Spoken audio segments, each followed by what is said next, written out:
So, cool. So welcome back to ShiftED podcasts. We're here today with Dr. Sheryl Smith-Gilman from McGill University, who is an outstanding pre-service teacher for future educators to come. So welcome, Sheryl. It's really great to have you here today. Yeah, thank you so much. So let's just start off maybe a little bit on just kind of situating yourself a bit. Like what do you teach at McGill? Okay, so I'm the assistant director for teacher education programs for the undergraduate and the Masters of Teaching and Learning. And I'm also a faculty lecturer. I teach mostly in the first years, although I teach from year 1 to year 4. Courses in communication and education, mostly all the professional seminars when teachers are in schools. Those are the courses that align themselves with the field work. And I teach, one of my favorite courses that I've been teaching for many, many years is kindergarten pedagogy. Because that's really my background is early childhood. My research has been in early childhood. And I have just been growing along with the course as changes in education have come about. So I have been growing along with this course, teaching it many years. It gets better and better every year with all the new technologies and new philosophies and new programs. So that's really my baby, the kindergarten pedagogy course. Yeah. And I teach all the second year students. So I get to know them all. And that really excites me. Excellent. That's really cool. I mean, so in the university, when you're teaching your students and you're going through their stages and stuff, who are your students? Like, can you describe them to us? Like, who do you tend to have in your classes? Right. So mostly we have obviously people who have had background in working with children, who have a passion for working with children. I would say that's probably the norm. CEGEP graduate students, many from out of province as well. Interestingly enough, I've noticed in the past 2-3 years that we have people returning to school. We have mothers, young mothers who've had a few kids and they want to come back and finish their education, which is I always find interesting. I love when we get the 45-year-old women in class with the 22-year-old women or men. And that to me is great because they bring their experience as parents. So that's also, and they really appreciate it also, especially when they have young children. They say, oh my goodness, I do this with a child and I shouldn't be doing that. Or I realize how important it is to read to children. So that's, and I've seen more and more of that, not tremendous amount, but there is more speckling. This year, interestingly enough, too, I've had more males in my class. I had, which is not typical in elementary education. So in my courses that I teach the elementary pre-service teachers, I have 4 or 5 males in the classroom, which is wonderful. I'm so glad to see it. We need more men in education in the classrooms. Absolutely. So, absolutely. Yeah. What are the dynamics of that? Like when you have all of these different learners from different environments coming all together, what kind of culture does it create inside a classroom? I would say on the whole, a very sharing classroom. I know sometimes when I've had if we're talking about the more mature students, and sometimes there are some who have undergraduate degrees and they want to be teachers, and they come back and do a Bachelor of Education. I've had a few as well. They're the ones that will often stay behind, check with me a little more often. They're a little bit more cautious than our the typical norm that you get from the CEGEP levels or whatever. But that's fine. And they really do like sharing about themselves. I find education in general, just going back to that reflective kind of stage, the best teachers make those good connections. And when they can connect to family or connect to their past, I think that's a really important skill because we want to do that with children in classrooms as well, is to connect to their real lives. So I think that's one of the areas that I like to focus on in all my teaching. and hopefully model it to future teachers, is how important it is to connect to the realities of today. I love the reflective practice that you're talking about, Sheryl, that reflection really is a good informer, not only for teachers, but for the kids, and modeling that is really, really important for. Thank you. Yeah, that's really great. So let's shift a little bit. So interesting dynamics. You have a kind of an idea of your class and the clientele that you have in front of you. So this podcast series is looking at the past year, really, since I guess 2 Marches ago now. I mean, time is flying, but not really. No.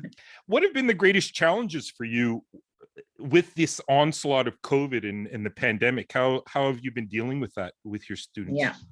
Well, we've all been home for over a year, which has not been the most conducive to teaching. There's nothing like being in front of a class or being with students, or students being with each other. So I think I would have to say, of course, we're missing that person-to-person connection. Teaching is about relationships and about connections, and we certainly are missing it, especially in the kindergarten pedagogy course that I teach. As an example, this is a methods course. They're learning skills, strategies, understanding development, what children are capable of. And really, I think the biggest challenge for me is I've had to be so creative online, because there's nothing like having hands-on opportunities, and we didn't have that per se. Although Learn Quebec did do something wonderful for us with a makerspace online, and the students loved it and they got it. But you have been visited my class before, and you know how dynamic that is when they're all there and we're touching and we're feeling and we're laughing with each other out loud. For sure. There's that connections that we miss, but we managed. Right. As teachers, we're educators, we managed. So we're always learning too, eh?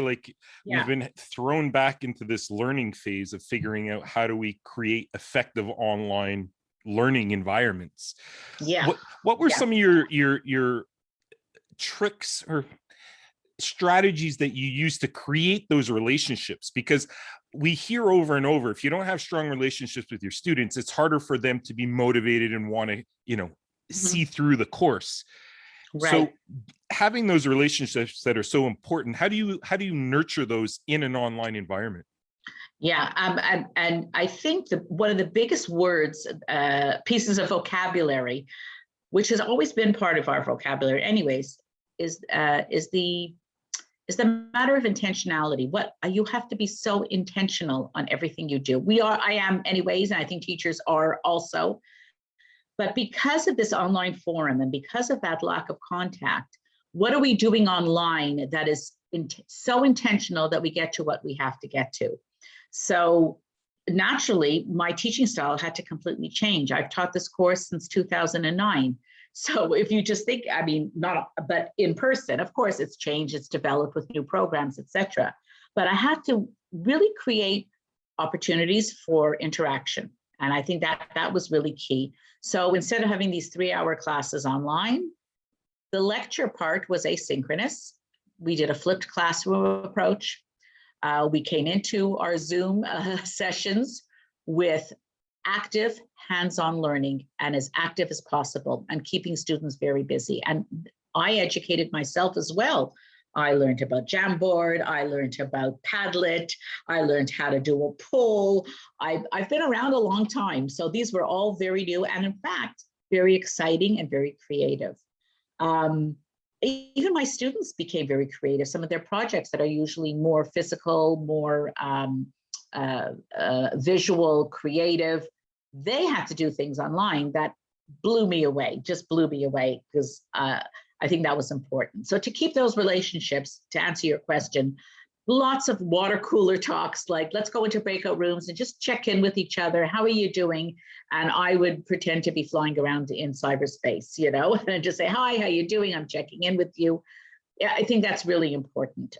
So intentional in keeping the relationships, intentional in what you're bringing onto the screen. And Zoom fatigue is Zoom fatigue. My class was not the only class that they are taking, so I can only imagine how exhausting it was for them. Oh, I'm sure. I'm sure it's totally exhausting. It is too. The fatigue of Zoom is real. We've lived it. We know from experience. So I want to pick up on something you had mentioned, Sheryl, about how your students have become more creative or innovative. Could you give us some more, maybe some examples about how you saw that coming to life, how your students evolved? Can I give you an example right from the classroom? Okay, it's too bad this isn't visual because I would love to be able to show you, but let's try and describe it in words as best as possible.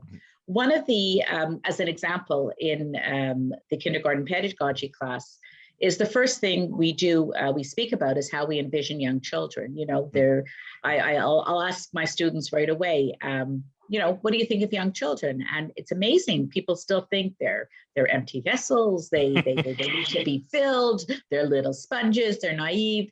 And then we start to delve into some theory around what children are capable of, especially in today's time. What are our 4-year-olds talking about and our 5-year-olds talking about, etc. We develop this image of the child. This is borrowed from the Reggio Emilia approach, something that is part of my background, but it's really tells us how we envision the child is how we're going to teach them.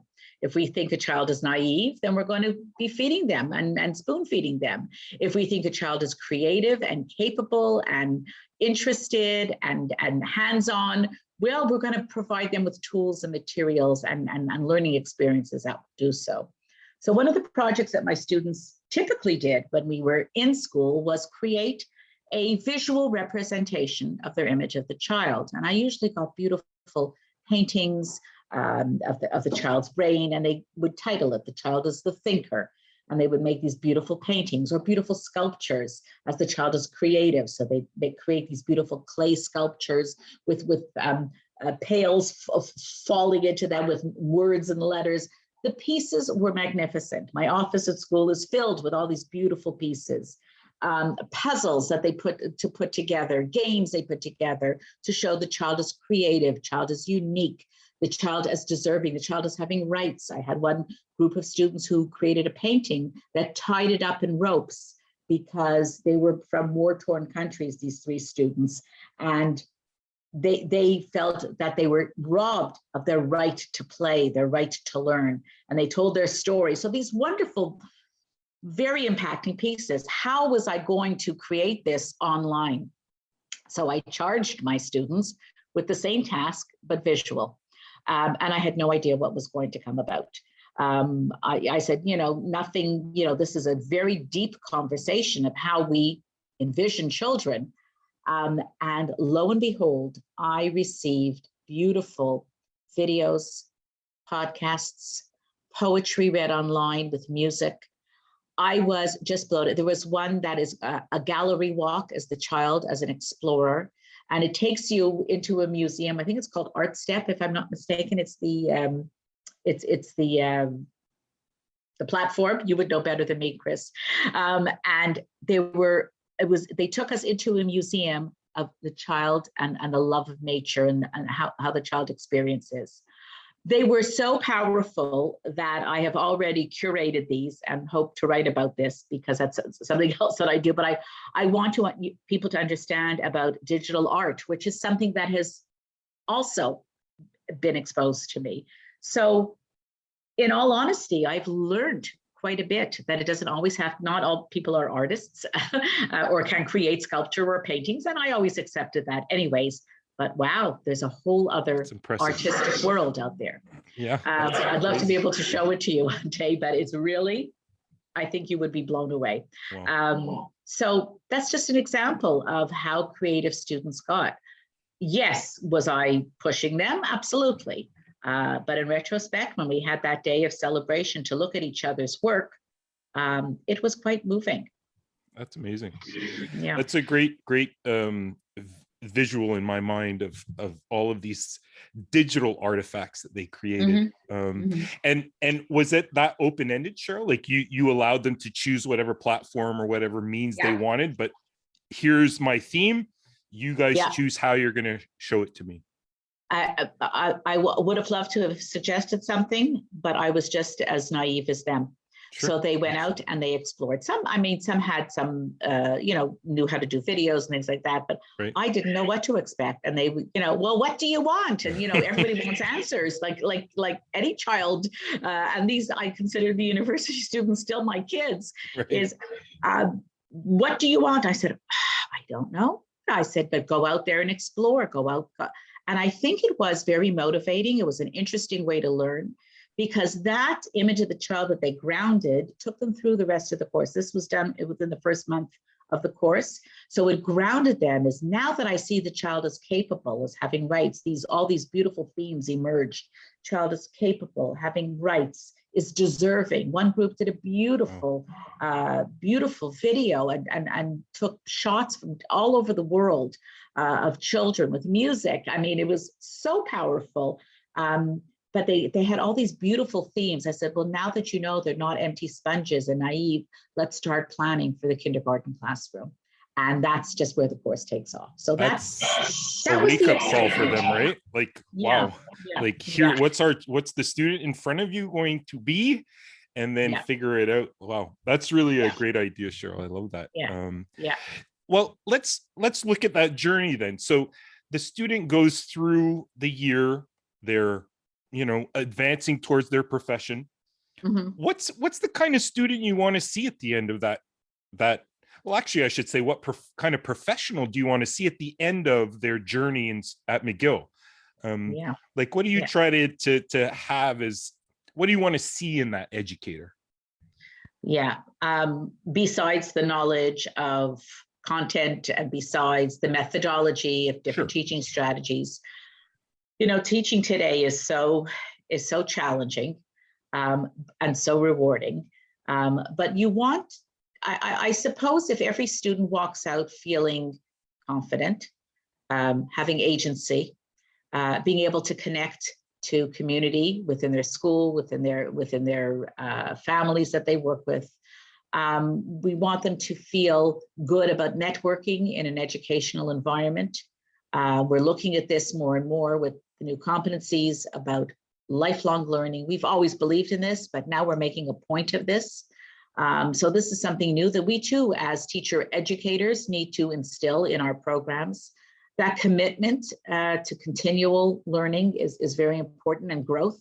I think these are key elements to ground them as they move through, because they'll have many different experiences until they find a home, or wherever that may be.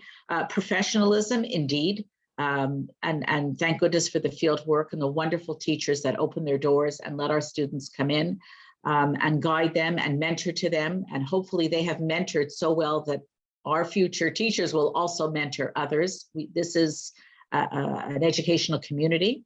And importantly, that we started talking about this right at the beginning, is that that ability to be reflective, to connect to your own life.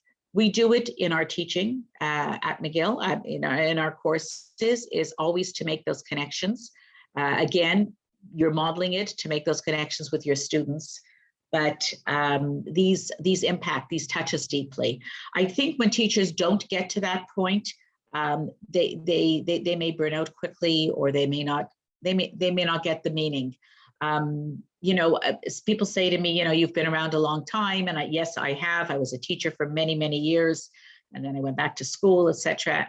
And I even questioned myself, what made me go back to school, and do a doctorate or do my master's, and and after so many years of teaching.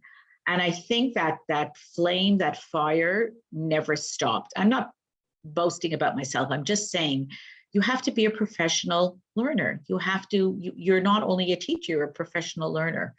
And that really has guided me through the years and keeps me excited. So that's hopefully the steps that they'll take as they move on as well. Yeah. But like you said, that reflective aspect, I think, is key, because that will push your professionalism further down the road, right? Through that reflecting on what you've done, and maybe I made a mistake doing that and I should adjust this. So and that reflex too we want to have in our students as well, not only our pre-service educators to be, but also our students as well. Absolutely. So they're not asking, well, what do you want me to do? Like when you're launching an activity or a project. So we have the new curriculum, okay, that just came out last week, actually. Well, the English version, I should say. Right.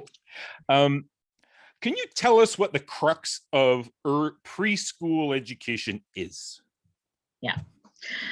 Well, child-centered.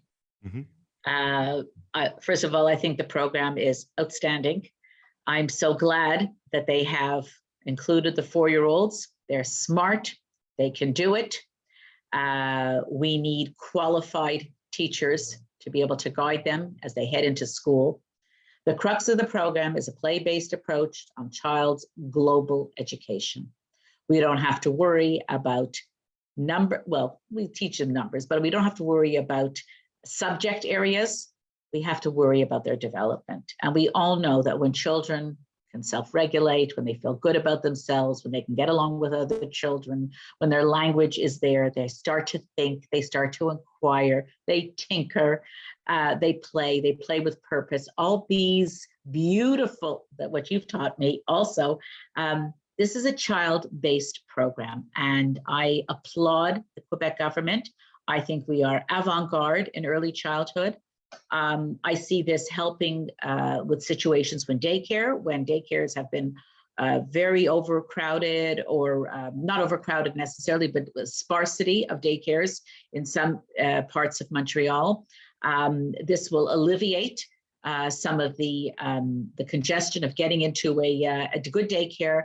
Let's put the kids in schools in wonderful environments and get them ready and give them those good developmental foundations, develop their domains that they need to go on. And I think the program is outstanding. I know a lot of work went into it, and I know that that this is what education is all about. No matter where children go in the world, they play. It's a play-based program. Yeah. I totally agree with you. And I love that idea that play is at the center of all of it, like that you get them actively involved in exploring, discovering, communicating, fighting and making up, and like life, Exactly. These are all life skills. Yeah. I always think that it should be lifelong kindergarten that we have throughout all of school, and keep that same practice alive. Which kind of gets forgotten once we hit grade 1. Yeah. Okay, we're gonna try something, Cheryl. This is a little different. It's a Q&A rapid fire. Okay, so quick answers, and I'm gonna give you some myths and just some sentences, and you tell me what you think about them. All right. I'll try. So first thing, and these are a lot of things I hear about preschool from preschool teachers and consultants. Should there be a nap time? A nap time. Yep. I think you have to know your customers. I think you have to know your children. There are some children 4 years old that still need to have a little nap in the afternoon. I think it's really the dynamics of the class. I think a rest time there's nothing wrong with it. Some children may fall asleep a little bit. Some children will just take a book and just lie in a mat and play, or have some quiet times or some quiet games. I think children do need downtime. Absolutely. I think it depends on the dynamics of the class. You may have a very active class and nobody needs it, but what if you have one child who still needs that rest time? So should we allow it? I would say yes. Yeah. Okay, another question. Should preschool look like grade 1? No. No. No desks, no desks, no blackboards, no whiteboards. Keep them off the screen a little bit. I worked a little bit during my research in Ganawake, and I worked at a wonderful early childhood center. And there is no technology in those classrooms at all, except a camera when children had to do photography. So what are we giving kids? What are we putting in their hands? What kind of experiences are we giving them? I want us all to move away from the prefab, and it was something that I think I learned along the way too. Some Indigenous ways of knowing is to connect to the land. go outside, go into nature, get away from the colored macaroni and the googly eyes and the, okay, sparkles you could leave because that's a necessity, but all of that, we don't need it, because you'd be amazed how children are more in awe with a mirror and a flashlight and the natural world. These are what interests a child. I taught 4-year-olds many, many years ago. And I remember at the time, my father was working as a volunteer at the Montreal General Hospital. And you know, the x-ray machines that they put up on the wall, you know, they used to look at your ribs. So they were throwing them all out. Everything has gone digital, correct? And my father said to me, you know, the hospital's throwing out all these x-ray machines. He says, and I said, give them to me. So there were little tabletop light tables where we brought in the natural world and looked at leaves and sketched them and traced them and poured sand and drew and wrote letters in them, etc. The children were in awe. I couldn't get them off of this. And this was an old x-ray machines. So if you have any, don't throw them out. Well, I told teachers too, don't throw away your overhead projectors just yet, because they could do the same thing with that light play. It's just the kids love that stuff. Love it, love it.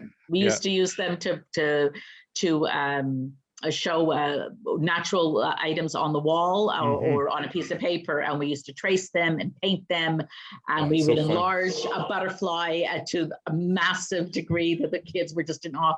But just think what we just taught them, you know, how to manipulate light, what shadows are about, the fine motor development, the discussion, the social interaction. Look at all the developmental domains that are in, and it's all playful. So it should not look like grade 1.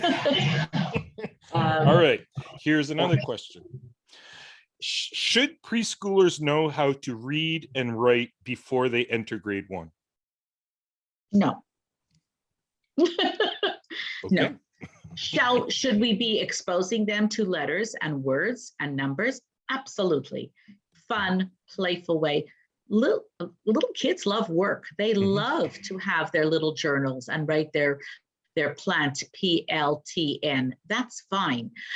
You know, that I think that you introduce it, you expose them to it, but certainly not to the point that they must be fluent readers or writers. You know, I think if presented the right way, children should know the letters, they should know the alphabet, they should know some small sight words, absolutely. But we do it in a playful way, through song, through music, writing in the sand, creating papier-mâché names, whatever it may be, all in a playful, artistic way. So well, and that indicates in the curriculum, that's what they're saying, right? Because one of the dimensions is written language, right? So I was like, are we trying to get them to write? And then I read further and it said, well, have them playwright, you know, like they're at a restaurant and they're taking an order and it's gobbledygook, but they're understanding when you write and how you go about it and like the infrastructure of it, rather than, you know, does it sound like, is it the right word? Is it spelled correctly? Is it the right grammar, et cetera? Absolutely, yes. So the focus on language is extremely important, but you know, there is the approach of the complete dynamics of phonemic awareness, the rhyming, the singing, all the things that we did when we were little kids that we didn't even realize we were doing. But this is all attuning the ears, attuning the language to what it should be. Playing with words, even if they don't make sense, schmurly burly, twirly furly, that is fine as long as you're hearing it. This is all the beginning of language. And to expose them to language, to write in front of the children, come up and add your name or sign your name to your painting.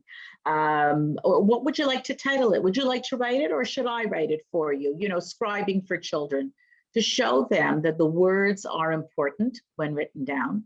And not only that, letters put together make a word, and that's basically what we want to teach them. So we dance to words, we move to words, we paint them, we write them in a drama center, like you said. We're taking orders in a restaurant, and even, you know, this is all developmental. And I would say the typically developing child does come out of kindergarten with some ability to read some words, some, you know, abilities to write their names, some soar. I mean, I've had 5-year-olds who read on a grade 1-2 level. I have seen that. And it's all part and parcel but it's not only in the classroom, it's making partnerships with families as well. Parents should read a lot to kids. This is books are so probably important. So yeah, important. yeah. That's really amazing. Well, Sheryl, I just want to thank you for joining us today for this conversation. I think it's a valuable conversation to have, and it kind of orients us where we're starting. And I mean, we talked a little bit about COVID, but I really love the stuff that we talked about our youngest learners. Yes. We got to get to understand them more. And I totally agree with you. I think this curriculum that just came out is something to be admired and something to be integrated on a much more cross-board kind of way or manner, I should say. Right. Well, thank you very much. This was a lot of fun. And I hope to see you soon. You bet. You bet. Thank you, Chris. Keep Well, up the take care great of work. yourself. Yeah, thank you very much. You too. And I hope that we can see each other face to face in the new school year. You bet. You bet. Take care. Right. Take care. Be well. Thank you very much. Bye-bye.